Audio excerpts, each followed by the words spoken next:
Even if you don't think you're being tracked, you are. Your internet service provider, ISP, can see everything you do. While there probably isn't a guy at Time Warner Cable sitting in a corner officing your every move, many ISPs do compile anonymous browsing logs and sometimes sell them to advertising companies. With that data, advertisers can tailor their content directly to certain regions of browsing habits.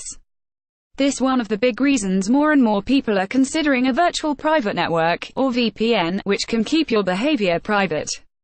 As many as 1/4 of Internet users around the world use VPNs, according to a survey from Global Web Index. Right now there's definite cause for concern. Last March, the Senate voted to permit Internet providers to sell customers' browsing history without their knowledge or approval. Then in November, the FCC scrapped Obama-era net neutrality regulations, giving ISPs even broader control over the data traveling over their networks. Even putting aside the changing legal landscape, data is always vulnerable to us, and almost certainly accessible to a government or law enforcement agency. If provided with a subpoena or a warrant from the police, your ISP is required to give up your browsing history. While we don't endorse doing anything against the law while you're there are many valid reasons, several are outlined below, why you should make it harder for interested parties to get access to your activity, and a VPN is one of the most reliable. Your VPN serves as an anonymous middleman that does your browsing for you. Some VPN basics. A VPN is a secure connection between your computer and a server. Normally, when you connect to the internet, you first connect to your ISP, Verizon, Spectrum, Comcast, or someone else, which then connects you to whatever websites you visit. When you use a VPN, you connect to a server run by your VPN provider, which directs your traffic instead. Essentially, your VPN serves as an anonymous middleman that does your browsing for you, so providers can't track the sites you're visiting. This means your ISP can't see what you're doing on the internet.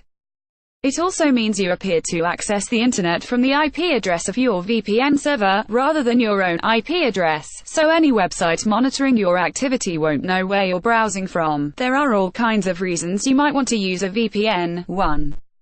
When you're on public Wi-Fi. When you're using a public Wi-Fi network, even one that's password protected, a VPN is your best friend.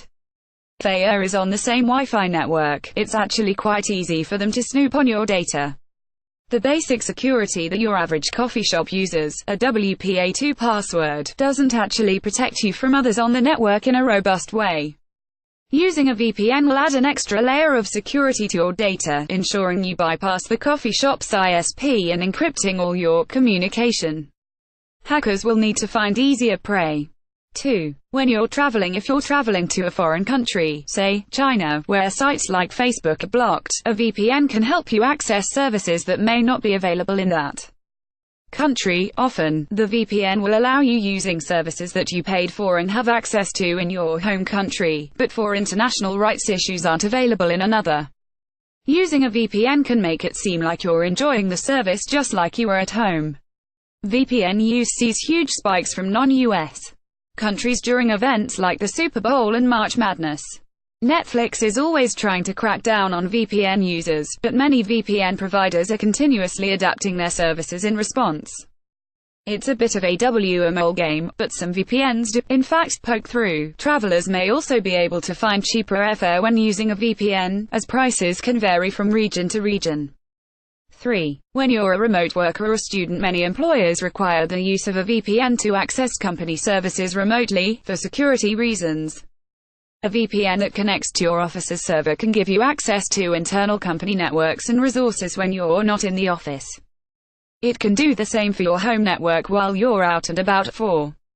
When you're a political dissident. Some countries don't have the same protections for press freedom, speech, and expression that many Western countries have, and a few regimes even take draconian measures to monitor and take action against those they see as threats to the regime. It should almost go without saying that for political dissidents, using a VPN, among other privacy tools, is essential for internet use within an oppressive regime. They're not a catch-all solution, though, and governments are beginning to crack down on their use. 5.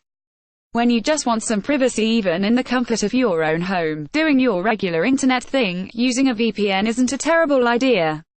Generally, it will keep you from leaving footprints on the web for your ISP to up. However, when choosing a VPN for day-to-day browsing, it pays to do your research. A word of caution about VPNs: while a VPN, it's true your ISP may no longer have access to your browsing data, but the VPN provider now does. Some VPNs even sell that data to third parties, just like your ISP may or may not do, so in that way you could be right back where you started. That's why you should be especially cautious of free VPN. Those services still have to make money, and chances are your data is the primary revenue source. That said, the VPN's terms may be more favorable to your privacy than, say, Comcast's. However, if you want to play things safer, you're better off paying for a VPN. Some paid VPNs still log user data, which just means any subpoena would pass from your ISP to the VPN provider.